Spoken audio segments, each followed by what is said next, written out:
Mama sanda se Adom TV ena sabre uguso a o hwe enkomo awdo a yaboaboa ano na ye de ebro no we eye Premtobre ago Kasee nene enkomo no esum ha se nchampa na nti no mama fa onhyase emfimfiri enkrofo aman so unim se no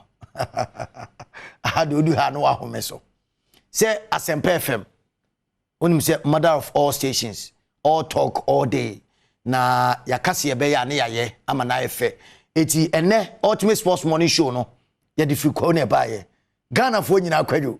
GH kwadwo abuntoronko unum sade anchiye we na nwa tu say yes mo hwanim da ho mo so na ejina so no na immortal so na ejina no ena afi Mr. Oben Papa Maestro amanfo anim da ho kwa woni de ukọ na pass e dia bibia clear professor ne right amenyo eti all is set for kwa Easter games ya de eno so eba no na de tie ne mpanifo se menka emfanche teams a omo participate ni se afini ye nse de cover Euros no ya mbo third place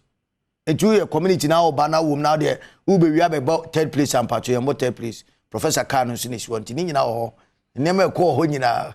ni nyina ko wa ye se bibia be kam nyame ya dum ekina ene no so ba ha de wara gaza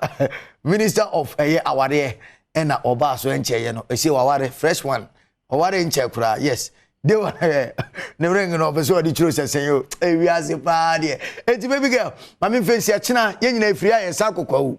ese me kwa na dwi na no pa no ma ba se me ye ne galam se me kono ma ban kono ba za afreda mo e de nkomo aka so eto aso ama me de cobblestone okoma nkra pa ko amaka ensuroja adura enwono numero 1 she